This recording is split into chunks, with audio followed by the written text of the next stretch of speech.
Have you ever felt like there's something more to life than what you're currently doing? Do you see the world differently than everyone around you? Do you ever dream of achieving big things but feel stuck? We're Tiffany and Sid, and we are the Cycle Breakers. Not long ago, no one believed in us. The people closest to me said I'd make a great receptionist. And mine completely abandoned me and left my life. We started our journey 5 years ago in a basement. Now, we live our dream life in the Smoky Mountains of Tennessee. But how did we get here? We saw a life that was much better than the one we were living. And broke through the blocks that hold most people back. Like self-sabotage, crippling self-doubt, and the fear of rejection. But we knew we were made for more, so we bet on ourselves to make the life that we wanted. And jumped into a life dedicated to breaking old cycles and patterns. And now we live on 97 acres in the Smoky Mountains. We travel the world speaking on stages, and we help a small army of people break their cycles as well. We're the Cycle Breakers, and we break through blocks that are holding most people back so we can go live our dream life. Welcome to the Cycle Breakers Show.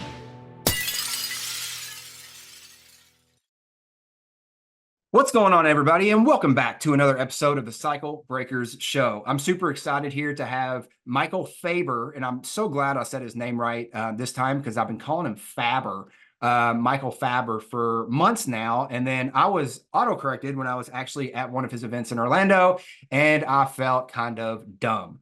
So anyway, I'm super excited to have Michael Fabber here for this episode. Michael's been such an amazing friend, an amazing guy.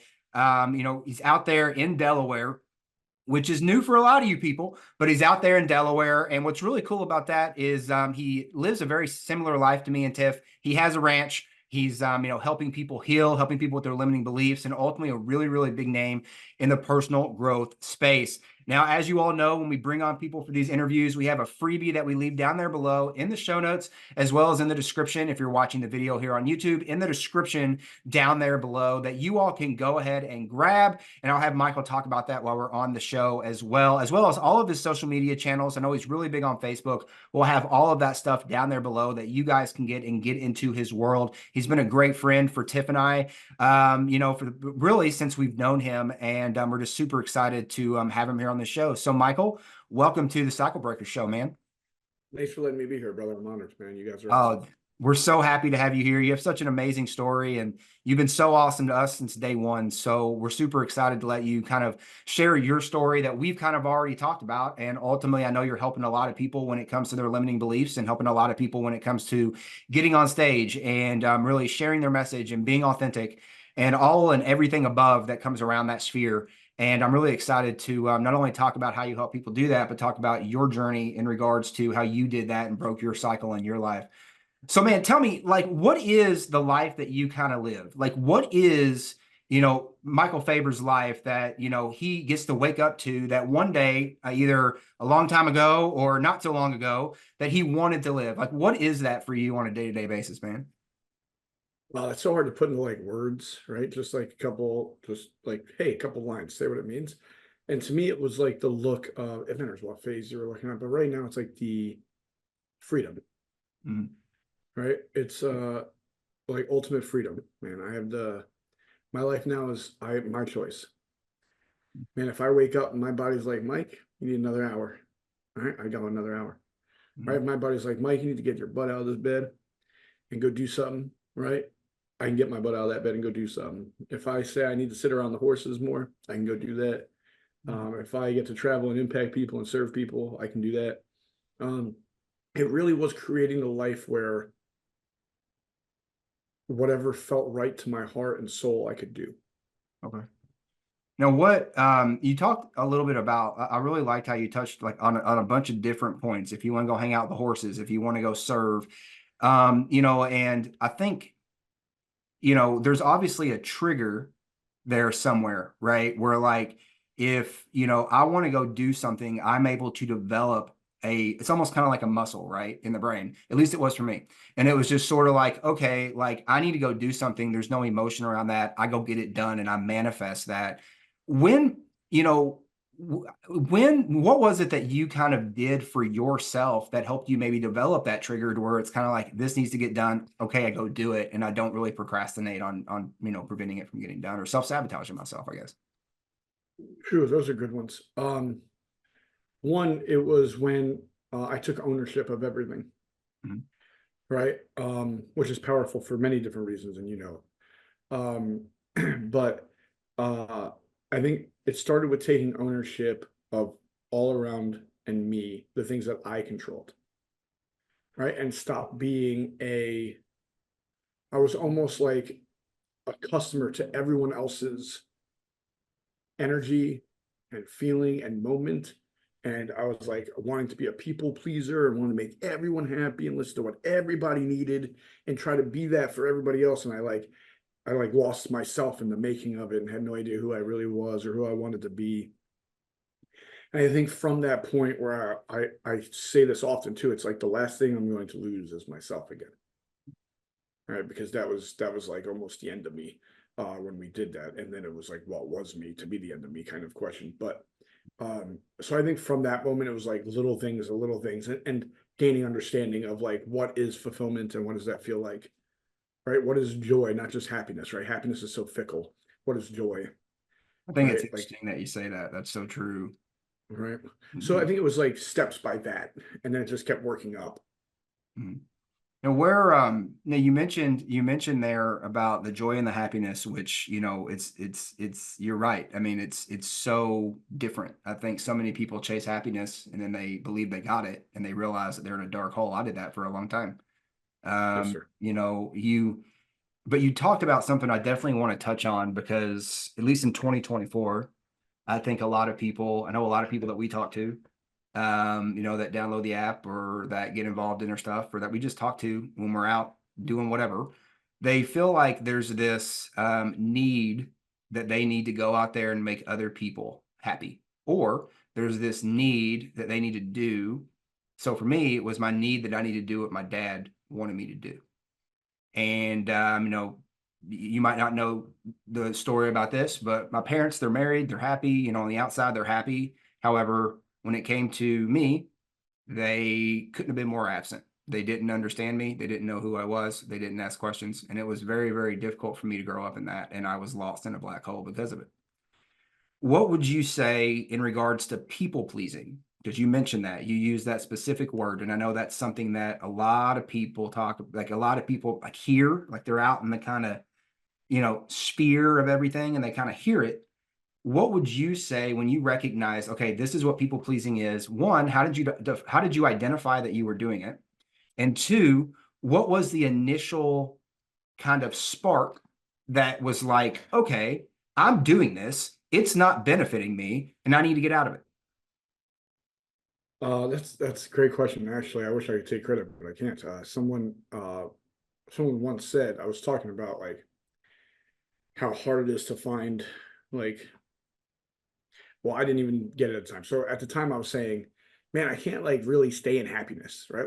It's like it's always and I'm like, and it has to be more to it, right? Like there has to be something better or greater. Like we can't be fighting for a split second of happiness and Mhm. deal with like long periods of unhappiness to get to that, right? And then I'm like, this is miserable. Like, what kind of life is this? And when I was explaining it to someone, they were like, "Oh, you mean you worried you're doing everything that everybody else wants and nothing that you want?" Mhm. And I was like, "Whoa, like what? I want to make them happy." They're like, "Yeah, right, but at what cost?" Right? And they're like, "Look up this term because I'm not attacking you. It's called people pleasing. And look it up and just see what's out there about it. Because if you read about it and you can see, it might be you." And I've always been a big researcher, right? I like seeing the information, the data, and the numbers, right? So when I started researching, I was like, "Oh my god, right? Like this is exactly me." Right. And from everything from how I talked to what I wore to what I drove, it was like what other people would accept and what other people would embrace and like and what would make me be, you know, real to them or embraced by them, right? Rather than this is just me. Right. So it was like then I started asking myself questions like, what are you comfortable wearing? Right. Like even down to that little thing, what are you comfortable wearing? Right. And I'm like, yeah, I'm comfortable in my shorts and t-shirt or my sweats and t-shirt. Like that's I'm comfortable. They're like, all right, then why don't you wear that ever? Like, why do you hide that in your house so no one sees it? Mhm. Right? Like, Are you afraid they won't like you if you're you? And then do you want them to like you that you're being not you? All right. And a lot of my relationships didn't feel full. And it was like that thing you hear, like you're alone, even though you're in a room full of people. Mhm. Um, and that was a lot of my life, right? Like a lot of my existence was I was in a room full of people feeling completely alone. And I blamed them, Mhm. right? But a mentor kicked to it and he was like, bro, if you keep hiding pieces of you, how can they ever embrace those pieces? You're gonna not feel seen because you won't let yourself be seen. Wow, that's big. Right. Yeah. And that was a huge turning point for me, was to find out who really were my people. Was I'm gonna have to be seen. What I really liked about you from the get-go was, and I don't know if I told you this, but when I first, so like I'd heard the name Michael Faber multiple times. And we had, I think we initially met at a funnel hacking live a few years Okay. back. I think you might have actually met Tiffany before you met me. Mhm. And basically, what we had recognized was that when I first met you and I was looking up content about you, you were always in a suit. Yep. And I saw that a lot. And I'm not saying you didn't look good in a suit, man. I mean, like you got the big beard, you got, like the suit rolling, like, man, you look pretty fly. Like, I'm gonna be honest. Like, I still look at those Thank pictures you. and I'm like, he looked pretty fly. But what's interesting is like, I saw you speak at an event over the weekend. I've seen you run your own events where you've had over 200 people in the room, which congratulations, by the way, that's a huge feat. Thank you. And and I spoke at one of your events in Orlando. And at all those events, I saw Faber. I didn't see somebody dressed in a suit with, I believe every time I saw you in a suit, you were in a red power tie too, just saying. But what I saw someone who was in tennis shoes, a basketball, shorts, and a t-shirt. And at first that, when we don't let a lot of people in, me and Tiffany, with a very, very small circle. And the reason that is because I think a lot of people put on shows and that show is outside. And then what I really liked about you is there was no show. And again, for people that want to check this out, want to see Michael Faber on a stage with basketball shorts, and a t-shirt, and see someone who's actually real, make sure to go down there in these show notes and or in the description of this video and simply just follow him. He's huge on Facebook. Follow him on Facebook. He's everywhere. I see his post 5 times a day on Facebook, and he'll tell you he's working on it. So yeah, I know. I see it 5 times a day, man. You can't stay out of my feed. I think I'm probably one of the first ones that see it because I get these like notifications that say Michael Faber just posted 4 times, and I'm like, where did I miss this? But yeah. So again, make sure that you follow him because if you want somebody that's real, that's not going to hide behind the BS that a lot of other people hide behind. It's not going to hide behind a realm of mystery. I think a lot of people hide behind a mysterious kind of persona. Follow Michael. I highly recommend that.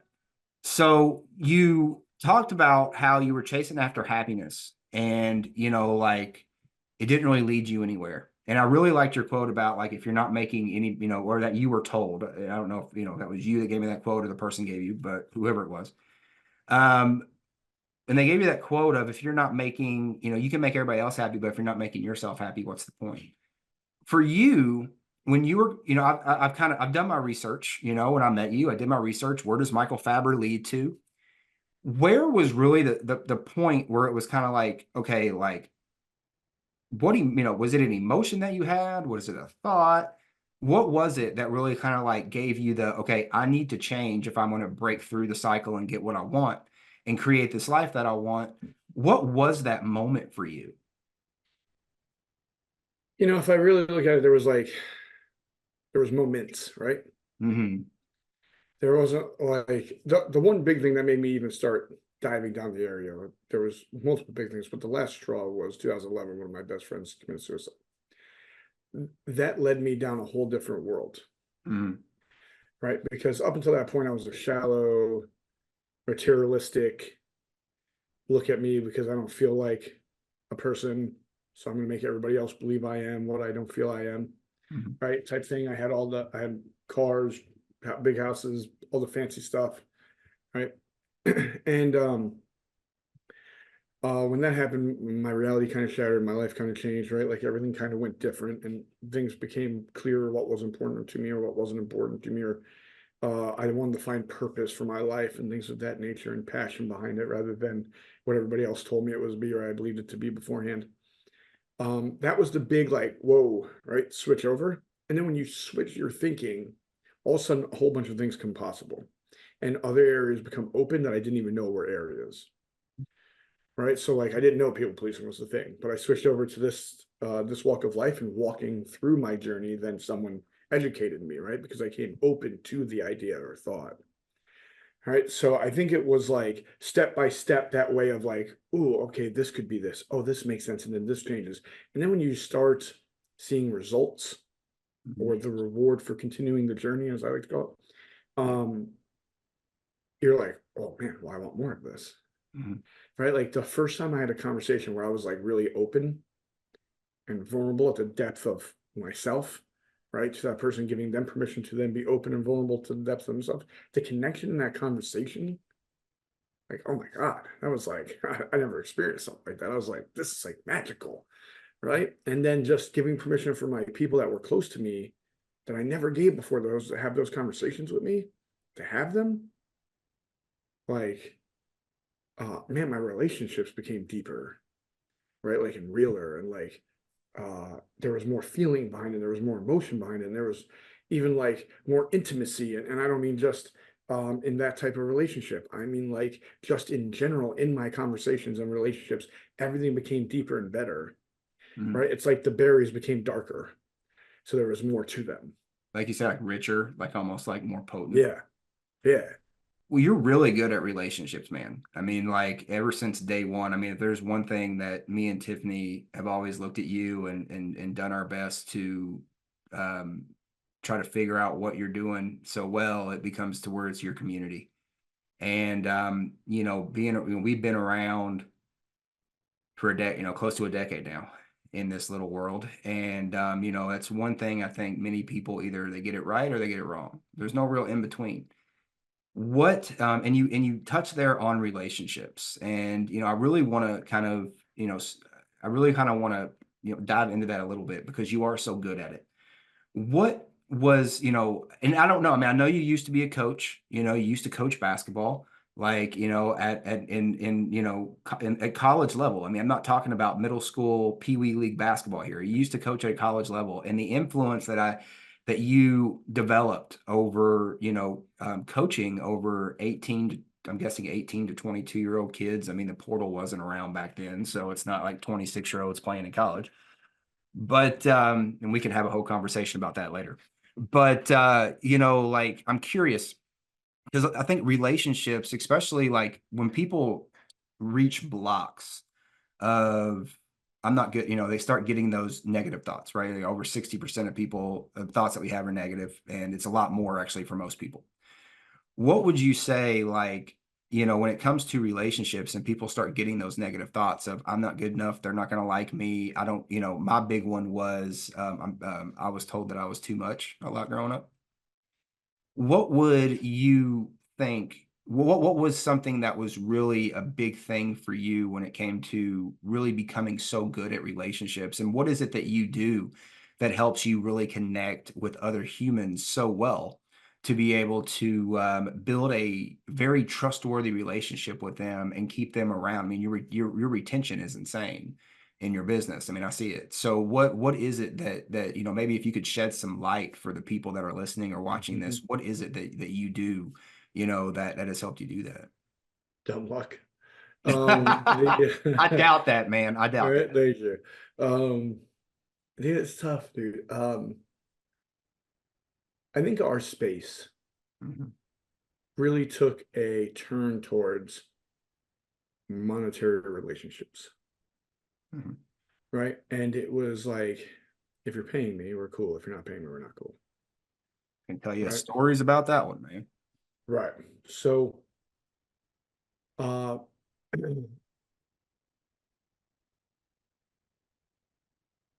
it's like you talk about blocks, right? A lot of relationships I had um, ended badly, right?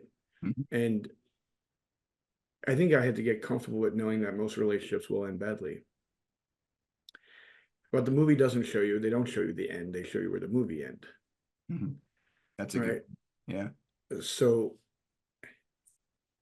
I saw my mom and my dad, they were best friends, loved each other's lives. Mm. Right. And then randomly, without any notice, my dad's gone. All right. And I'm sitting there, I'm like, damn, like how painful that had to be for my mom. She lost her best friend, the love of her life, her partner in crime. Right. Like, I'm like, oh my God. Right. And, you think it's, when talking to my mom, she was like, it was the greatest gift. It was one of the greatest gifts to have the time I had with your father. Mm. Right. And it's like, wow, like that could be so shocking and painful and like heart wrenching and rip your heart out. And you're sitting here saying, thank you for the time. I was like, you crazy mofo. Right.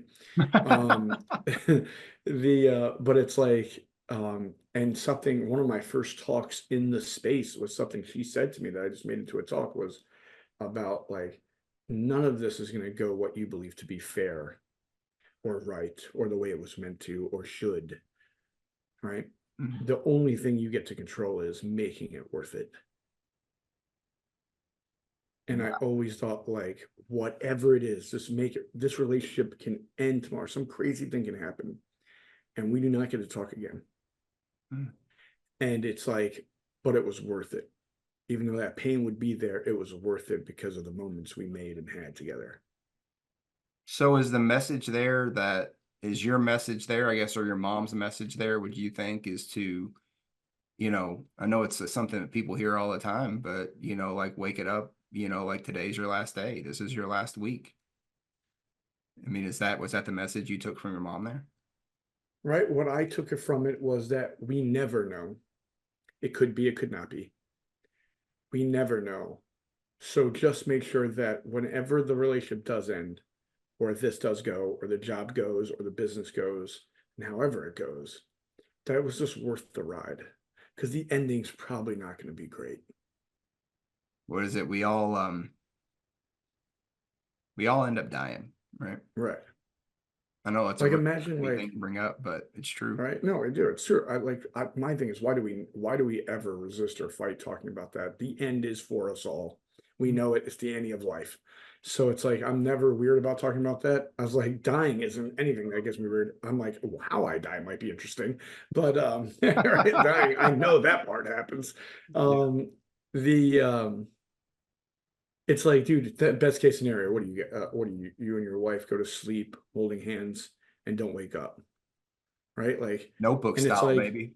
right, and then you're still like, fuck, right? Like, damn, right? Like Yeah. that still sucks, right? For many reasons, right? Like, so it's like that could be the awesomest ending, still sucks, Yeah. right? So it's like, man, dude, make all this worth it. So I take that to relationships, and what I try to do in a relationship is one, I know I'm human, so I'm going to err.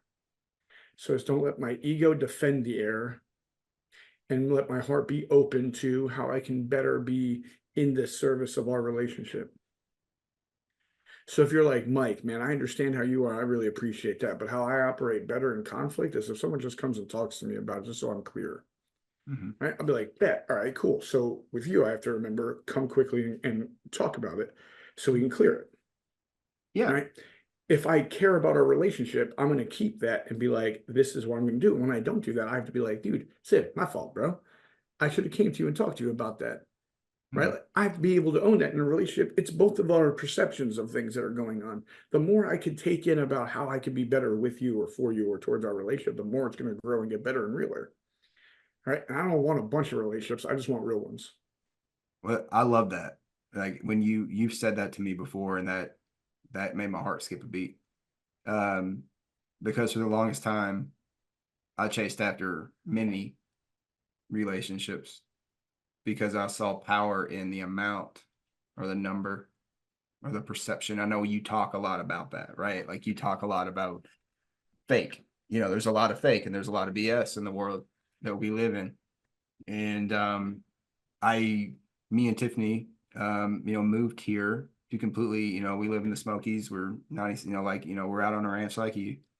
And the biggest reason we did that was because we were so sick of all the fake. We were so sick of all the BS perception of, you know, this, you know, I can't tell you how many Lamborghinis I've seen in ads, man. It's way too many. And but then you find out, you know, interestingly enough today, you know, I find out that someone in this, and I won't mention any names, but I found out someone in the space who had recently gotten, you know, got a Lamborghini and was flashy about it, but that same month didn't pay their employees. Oof. And it was just sort of like, WTF? What? Like, you know, and this is someone that, you know, I honestly would, you know, yeah. So, I mean, I think for the people that are listening to this, you know, and you see these people on the internet, you know, finding someone like Michael is a true gold mine for me, because there's so many people on the internet that put up stuff that is not true. It's just, let's call it what it is. It's not true. It's either rented or it's, you know, let's say rented, it's bought for the day. I mean, like, you know, we live here near Gatlinburg, and I think you've been here before. If not, I mean, it's basically East Coast Vegas is what it's turned into. Okay. And what, you know, I never thought this would happen in the hollers of the mountains of Tennessee, but it has started to happen. You can come to Gatlinburg like you do in Vegas, and you can rent a Lamborghini now for the day. And now you're going out on the strip, my man, and you're walking down the strip, and like, who are they trying to impress, bro? Like, we're talking 60% of the people on the strip in Gatlinburg, man, are like 5-year-old kids. They're like 5-year-old kids. There's not like the big fake boobs that are walking out, you know, like, and all that stuff that you see in that you see in Vegas or that you see in LA.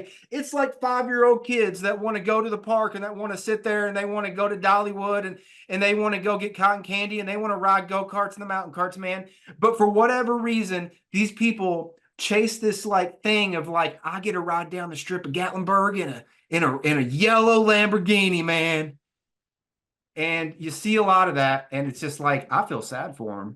You know, it's like the same reason I feel sad when I see somebody on Instagram or Facebook or something, and they take a selfie and they talk about how great their life is. And I sit there and I just want to reach out to them and hug them. Because, you know, it's like, for you to have to do something like that means that you're struggling inside. Hell yeah.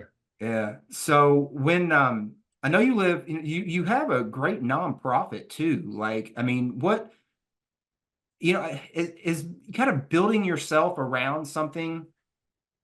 It's kind of building, you know, yourself around something that, you know, I think we can look at our businesses and we can say, yes, of course, like we're here to serve, you know, and I think, you know, that's one thing.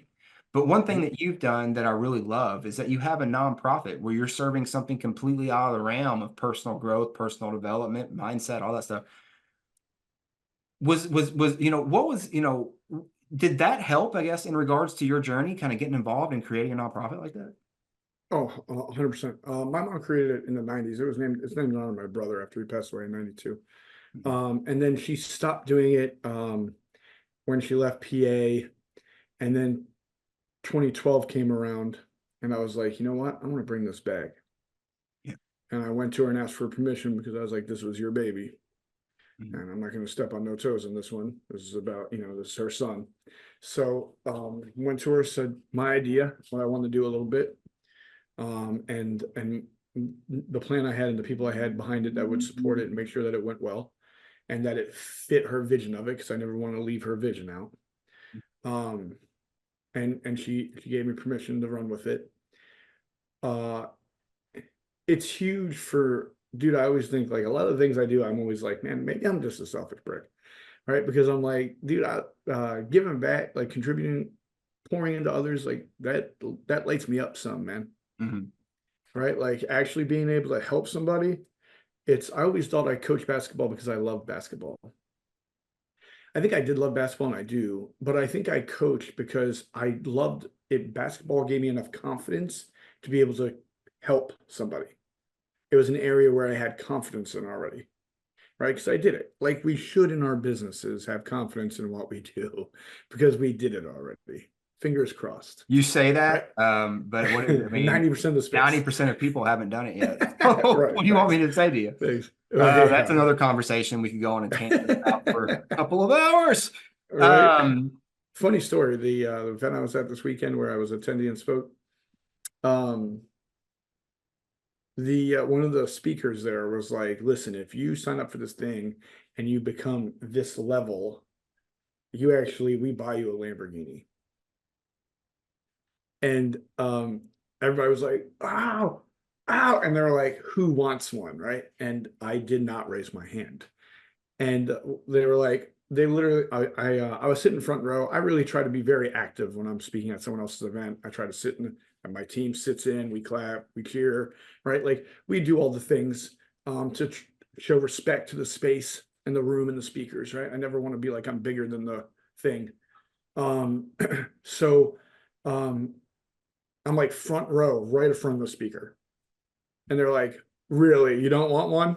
I was like, right, like trying to like say like move on kind of thing, like right. And they're like, oh, someone thinks they really don't want a Lamborghini. I was like, oh my God, stop making this weird. Like I don't want the Lamborghini, right? But that was their like pitch, right? And I was like, Jesus. I was like, now I know who you're pitching to. Right, the look. But so the foundation, back to what your real question was rather than making jokes. Totally cool. I love jokes. Thank you. Me too. Big jokes there. One of my second biggest pillar of my DNA strand is fun. Right. I want to have fun. The foundation showed me that we can serve in many ways and how it felt to truly serve without of gain. But then it also taught me that I gained so much from it. That's a really good reframe there. It's really good. Right. Yeah. So now I'm not the guy that like takes a picture of giving a guy a $20 bill or sending a guy a sandwich, right? Like I'm not that guy. Nothing wrong with that guy, just not me. I'll make jokes about that too, but whatever. That's not the way I operate, because it's not attention of doing the act that I'm doing it for. I'm doing the act because hopefully it helps them, but it definitely made me feel good too. So I won't say it's just a one-way transaction. I see how you operate, and I love the way you operate. I mean, you kind of operate like a general. Like if I was kind of like, I'm weird like this, okay? But like, Nice. I see things in like Roman warfare or like Nice. revolutionary, Love it. warfare, like The Patriot. Love that movie. Yeah. But when I saw you, I almost like, I sure hope you like this president, but I really saw you as almost kind of like a George Washington or an Abe Lincoln. And Abe Lincoln's actually my favorite president. And the reason I say that is because Abe Lincoln had so much influence, but he never like used the influence to leverage to get what he wanted, if that makes any sense. Like he just was that good. And he loved you or he hated you, like he stood for something and that was what he stood for and nothing wavered, about that. And, I love studying about him and learning as much as you can because obviously it's out there. But I want to give you this plug because you deserve it. And it's like, I've seen you defend your people. Not many people do that. Like I've seen where somebody will come and they're like, come to your people. And like, again, I see you as the general and I see them as like the privates and like you're there protecting them. And I don't mean that in any like degrading way. It's just like, that's how I see it because they're coming to you for help, right? Like you're on their team or they're on your team. So, and like I love that. And I hope, and I know that's something the way that you operate. And that's a big reason why I'd say like everybody, like if you want somebody that's real, like follow Michael, like get involved in what Michael's doing because he's one of those real ones. Because a lot of people are going to talk the talk. Michael walks the walk and he does it every day. And he does it. And the great thing about Michael is he's open about it and he's transparent about it. What would you say? So there's a lot of people that come to this show and they're usually in a fork in the road. And they know that they need to make change. They know that they've been kind of going right their entire life. And they keep going right and keep going right. Just they form this circle and this loop that they can't get out of. And I know that you help a lot of people with this and it comes from your own journey. I guess the question that I would have is, they're at a fork in the road. They got a right, we could say red pill, blue pill, whatever, but this is kind of how I've always seen it. They can go right and they can cross the bridge they've always crossed. They know that there's safety on that bridge because they've crossed it before. And it's held, and it hasn't given them what they wanted, but it's given them that security. But now they've come to a fork in the road And because of a new thing they've heard, maybe it's listening to this show today, and they've heard from you, and they realize that there is something more if I go left. I don't know what that more is. I don't know. I'm having limiting beliefs around if I can even take my first step. One of the best quotes I ever heard was that fear is a mile wide and an inch deep. And, I've always stuck with that. But one of the things that I would be curious to ask you is what maybe helped you turn left? Or how is it that you help your people turn left when they continually want to turn right and stay in that perpetual cycle of not getting what they want? Right. That's a good question. My answer is lame, right? Because typically when I'm helping people with this, it's like something about starting a business, running with your business, going full time in your business. And I'm always like, the turn that they normally take is the job. And I'm like, that job is always going to be there. Right. When I got scarred from entrepreneurship, I ran to a job for a little while just to lick my wounds and hide. Right, until I realized that's what I was doing. And I was like, okay, I got to stop doing this. I got to get back in the ring. Right. Or the arena. I think a lot of what we talked about is what could go wrong. I think it's like what could go right. Right. So one, switch what we're looking at and looking for, because whatever we look for, we'll typically find. Right. So I think that would be one of the things that we would talk about. I think a lot of times we use catchy quotes. Mhm. And the problem is like catchy quotes normally don't describe the whole depth of this. Mhm. Right? Because life and business are not like a hand of cards. And if you play poker at all, I'm a big fan of poker. You're good at it. I suck at it. So I'm a big fan of gambling, period. So poker is one of them. If there's a way to gamble, I am in. Right. But in poker, we go all in, and that's pushing our chips in, and we either win or lose that hand, it's over. Mhm. Right. Well, in relationships, in life, in business, when you go all in, it's not like that. But that's what we think it's going to be like, because that's what they tell us. Right. That's programming. This is it now, sink or swim. And it's not. You go all in your business, and you know what happens tomorrow is you got to go all in again. Mhm. Right. And then this crazy thing happens. The next day, you got to do it again. Right. And then you get to a whole nother level and you're like, we did it. And then you got to do it again, because that's the only way you stay and grow from that level. Right. And it's the same thing with relationships. I'm all in it today with you. Right. And tomorrow, if I'm not, that relationship suffers. Right. So I think in this, it's like we went this route. We know this outcome. We know this result. My question to you is that what you want your life to be? Because if you say yes, we have nothing more to talk about. Go live your life. Right? Because that's what you want it to be. Now, if you don't, how can we make it where this becomes more of something that you're really confident in taking more steps towards? And then we can make the plan around that. And I love how you make a plan like it's a very systematic thing. But isn't it interesting that, I think Tony Robbins talks a lot about burning the boats. And when you burn the boats, there's no boats to go back to. You gotta go. And I know in your life and in our life, like beyond, there's no mountain, right? Like there's no top of a mountain. I think some people talk about, well, you got to climb this mountain and this. I think it's all BS. And the reason I think that's BS is because it doesn't matter what mountain you climb. There's always 20 mountains on beyond it. And that's life. And I think that, you've mentioned a lot of really great things today around that. But one thing you kind of kept touching on that we never really like made public, and I want to make sure we made public, is you really did, you talked a lot about the presence of like live in the moment and be the best in the moment. I remember watching you when you were speaking in Nashville, at your event, your big event, and you got up on stage and like, I don't know, like I heard this and it was such like a, big pow for me, like, whoa, that was big. And you said it like it was just like, yeah, well, like whatever. But it was one of the things that you said, you were like, I don't understand why so many people worry about living life. Live life. Just live. Wake up. Live.